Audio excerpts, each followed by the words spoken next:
Sebab bomoh dok kata dia kena hantu. Bila pergi dia dah teruk. Ini problemnya. Satu. Kedua, kita tak nafikan dalam perubatan. Saya tak suka guna perkataan perubatan Islam. Saya kata dalam perubatan yang membabitkan masalah sihir. Yang saudara-saudara pun perubatan Islam juga. Membabit perasaan sihir. Ada beberapa unsur yang boleh digunakan. Umpamanya, saya pun memang cadang kalau orang datang. Kadang-kadang saya pernah belajar benda-benda ni semua. Guna misalnya waraqatus sidr, daun bidara. Daun bidara ni bila orang letakkan kepada orang yang kena sihir semua, bukan daun bidara tu dah puasa, sama sekali tidak. Dia kita kena faham. Daun bidara ni hasil daripada pengalaman manusia menunjukkan bahawasanya jin tak suka. Macam ular tak suka dengan belerang, tak suka dengan apa kan. Ada binatang tertentu tak suka dengan bau tertentu. Kita tak, jin tak suka dengan bau. Sebab dalam sejarah Ibn Taymiyah, ada orang yang masuk dalam api dan keluar tak terbakar. Ibn Taymiyah kata, kau sapu badan kau dengan daun bidara. Kau nak tengok, dia sapu, dia masuk terbakar. Ibn Taymiyah kata, kerana jin dah tak nak rapat dengan kau. Dia tak suka daun tu. Bukan daun tu ada kuasa, dia cuma tak suka. Dia makhluk. Jin ni makhluk lah, cuma kita tak nampak dia. Dia nampak kita. Macam nak baca banyak virus, macam-macam lain, kita tak nampak. Cuba kita nampak jin, kita nampak kita. Teruk jin kena belasah, kita lagi setan lagi. Manusia lagi teruk, perangai. Sama-sama manusia boleh belasah. Benda yang tak nampak, jin yang dia tak nampak pun dia cuba menggunakan jin. Hari tu masa Perdana Menteri Malaysia yang lepas, apa? Sekarang dah jadi Tun Abdullah. Jumpa apa? Jumpa tangkal bawah meja kan. Tengok habis semua. Jin pun terlibat dengan politik tu. So artinya betapa saya nak ceritanya, kita mesti betulkan. Kalau kita nak terlibat, masalah sekarang ni, apabila orang Malaysia mari terlibat, orang Melayu ni dia terlibat dengan dia kata perubatan Islam. Di UK ada persatuan yang kononnya nak berubat orang, nak mass scan pelajar-pelajar Malaysia siapa yang ada hantu. Telah pergi scan kononnya di Mesir, daripada 5,000 pelajar dia scan 2,800 ada hantu, ada jin. Saya kata kalau scan semua orang ada jin, ada syaitan. Dan saya kata kawan yang scan pun lagi banyak syaitan. Maka terpaksa lah berubat cas lah budak-budak ni. Kau kena berubat, kau tidak syaitan. Inilah yang mengganggu. Sehingga persoalan bomoh ni adalah persoalan yang paling banyak mengganggu orang kampung dalam akidah. Sehingga kadang-kadang kita tengok pergi masjid, semayang, tapi kat bomoh percaya dia. Nak kahwin kita dengan bomoh tu. Anak saya ni sepupu dah, bomoh ambil nama. Nama apa ni? Pasangan Asri. Anak dia nama 1, 2, 3, 4. Anak dia nama Nak. Tak boleh, dia kena 4 juga. Kena cari pasangan yang nama dia kena ejaan dia 4 huruf juga. Tak boleh. Lagi ke eja 4. Anak dia kata 6, aku dah cari yang 6 juga. Eja semua tak, eja nama bomoh tu 6. Bomoh tu boleh.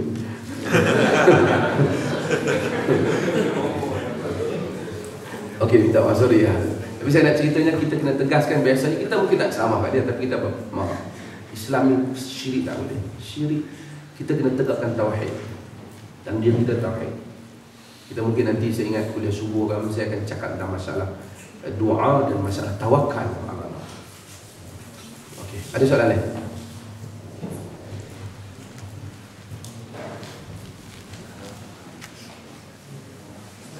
Ya. Saya minta maaf, saya tak bagus saya punya ni. Soalan saya tentang bid'ah dalam akidah. Misalnya soalan tentang sama ada Quran itu makhluk ataupun kalam Allah. Soalan ini timbul selepas daripada zaman Nabi dan sahabat, iaitu zaman waktu ilmu kalam muncul. Jadi kalau kita persoalkan, so benda tu benda yang baru lah, soalan tu benda yang baru kan? kalau membincangkan tentangnya adalah benda yang baru. Jadi kalau sekarang kita mempersoalkan juga, adakah itu macam termasuk dalam saya ingat kita jangan timbullah perkara ni. Kita kena tahu sekarang ni ada di Malaysia sendiri sebahagian jabatan agama mereka melihat tentang perkembangan yang agak pesat aliran pembaharuan yang mempunyai pegangan akidah yang agak kepada akidah salaf. Untuk menghadapi aliran ini, maka sebahagian jabatan agama dan ada pegawai JAKIM juga, mereka menggunakan suatu aliran baru yang muncul, baru tak berapa baru, yang muncul di Ethiopia, Habsyah, yang berkembang di Lebanon, nama dia Ahbash. Ahbash ni, dia ni mengkafirkan Ibnu Taimiyah, Ibnu Qayyim, mengkafirkan banyak ulama Islam. Zaman sekarang ni dia kafirkan, of course dia kafirkan Muhammad bin Wahab, dia kafirkan Qaradawi, dia kafirkan ramai tokoh-tokoh. Dan boleh pergi tengok dalam blog anti Ahbash. Kalau pergi ke blog saya tu di atmazhar.com tu, ada di bawah tu tentang blog sisipan tu, boleh tengok yang Ahbash. Dia punya masalah. Sekarang di Malaysia dia masuk, tujuan dia mula dia tentu lah sekolah dia masuk di Malaysia, orang yang pertama kena kafir saya lah, kan? Dia kafirkan saya. Dan kemudian dia orang ni lah yang membangkitkan isu-isu ni.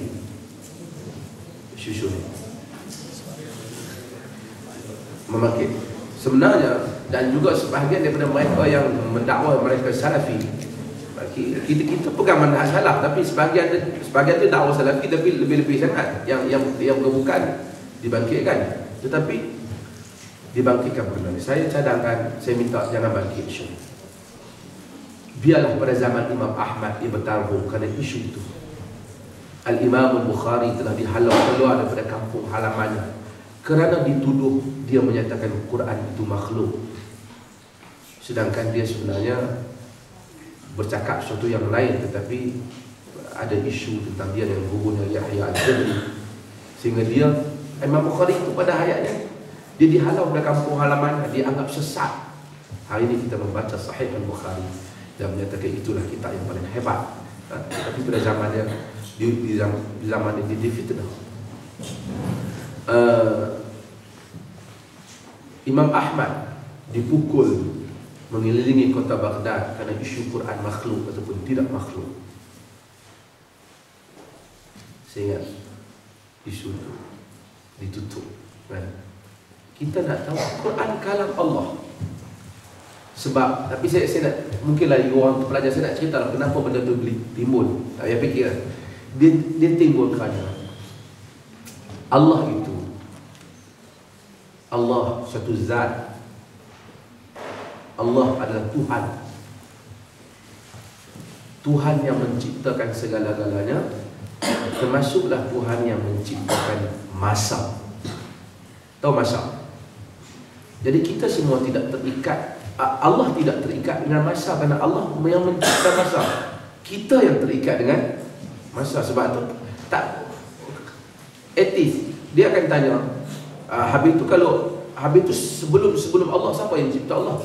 Kalau semua benda kita kata pasal cara fikir dia fikir kita yang berada dalam kepompong hidup dalam universe ni, kita kata bahawasanya manusia ni, dunia ni ada sistem masa dah.